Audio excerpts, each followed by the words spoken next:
nous seuls. Il me reste une seule balle. Dans la défaite 100. Tu n'es rien. Il me défiera Moura. Nous seuls.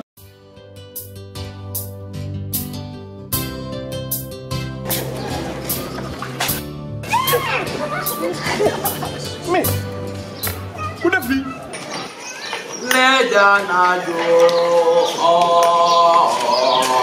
Je vais enterrer beaucoup de personnes aujourd'hui. qui ose me défier? Moi seul, nous seuls. Me défiera Moura. Non, nit ku ñuul dafa soxor. Ah, sama père Mendy li la ma doon wax nit ku ñuul dafa soxor. Ah, ko def lii. Genre bu mel ni man la ñuy bañ a gis. ñu dañoo soxor. Non, kon yow yaa def lii. waaye mënu ma laa baal waay. non da ngeen soxor da ngeen soxor. da ngeen soxor. nit ñi ñuulee dañoo soxor. li seen dali ñuulee lañ ñuul te seen xol yi ñuulee. Loxo, Jenny, Rambo, tu n'es rien. Demandez-moi tous ces hommes qui m'ont affronté. Tu n'es tous. Je les ai tous descendus. Loxo. Jusqu'à ce qu'il me reste une seule ballon. Un seul ballon, je vais le tuer. Non, garaawul.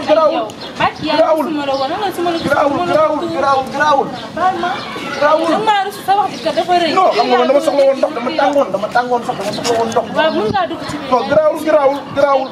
Non, garaawul. Doo tiré kat. Moi, c'était meilleur que toi.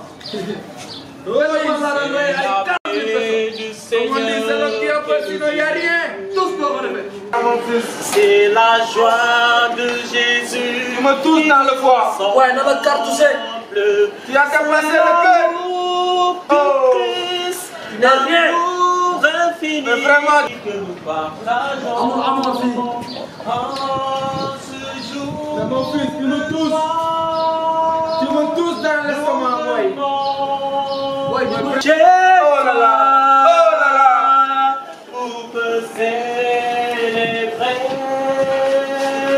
C'est la paix du Seigneur qui nous unit. C'est la joie de Jésus qui nous rassemble. Non, garaawul. Ah, man kay man delluwaat sama boppam moom ndox. Waaw. Ndox. Ah. Lii la. Sama père Diop lii la bëgg nante la. Wala boy bii rek. Ah, man ko delluwaat sama boppam moom ndox kat. Ah.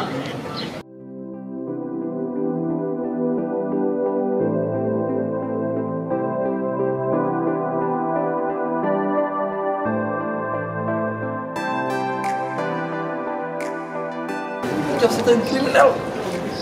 Mais man dem bu ma rayoon nag kuy dundal samay mbaam maa njaboot moo nancee ki croit en moi gars yi na ma ŋàpp ci saret rek teg ma nga dégg mère Ndiagoy ak seen baatu liir suxal sax mën na tax duñ ko wéy normal naa ma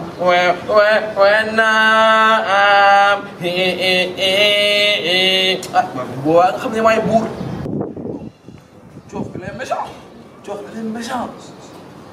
affaire yi waroon yombee nii sax dama war a woo ay commissaire wala ay colonel Sène bu père coof dafa ma génneel crème blanche Papa.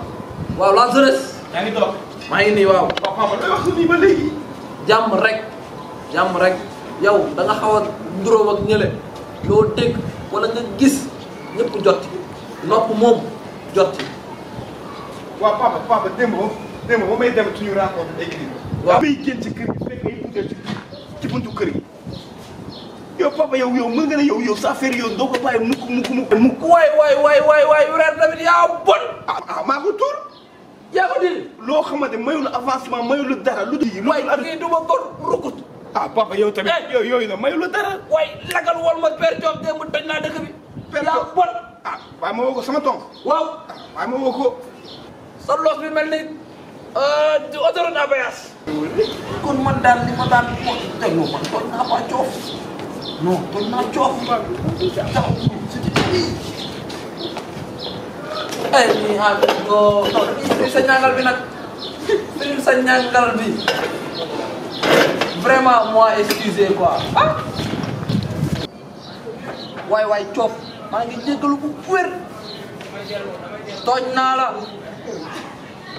tooñ naa la toujours et partout mon ami maa ngi jégalu bu wér waaye coof nag da ngay firi sa kanam bi coof foog nga wiri sa kanam bi ñu mën a diisoo ndax kat sunu borom sax mi sàkk lépp day baale waxuma la ak doomu aadama wala paar moo sulli samay kii du ma la ko jiin di jégalu bu wér yaa ngi doon wax waaye maa dégluwul vraiment mais nag bul fàtte ni ma ak yow ñoo bokk doon fecc ay ngeros ay woloso daa nga woloso yooyu noonu yëpp bul ko dee di fàtte ndax yow da nga bokk ci man kii saa waxee ba ngay ñëw fi moi ku la wan fi moi ku la wan feneen moi et un ami di jégalu. nga ne am nga sens.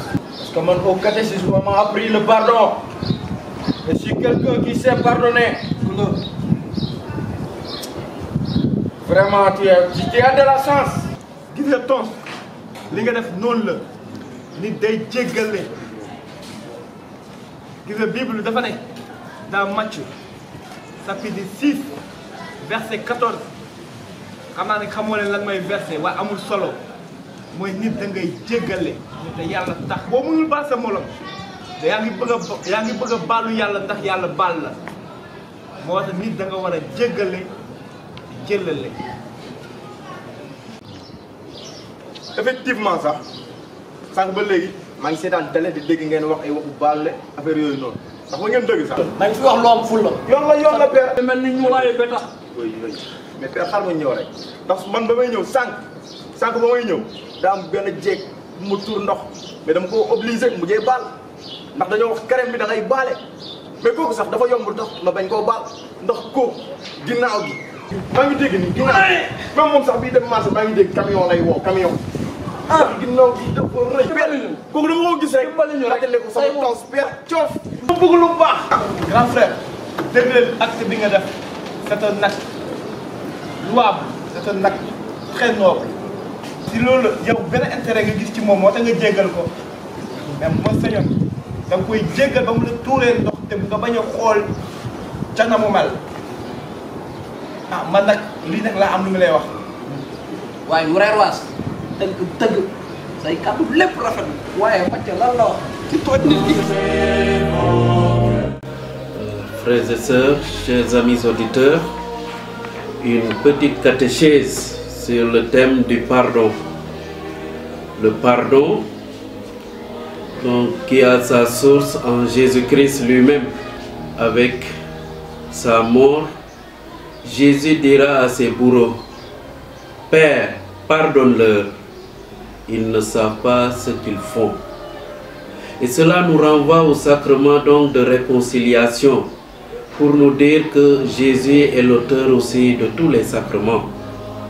Tous les sacrements ont le fondement en Jésus-Christ. Le pardon, il est très difficile de pardonner. Certes, il n'est pas facile de pardonner parce que lié à la gravité de la faute,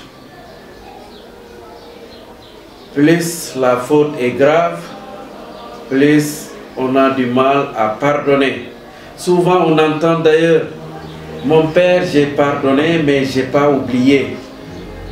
Parce que souvent, peut-être lié à ce qu'on a fait comme tort, on y pense toujours.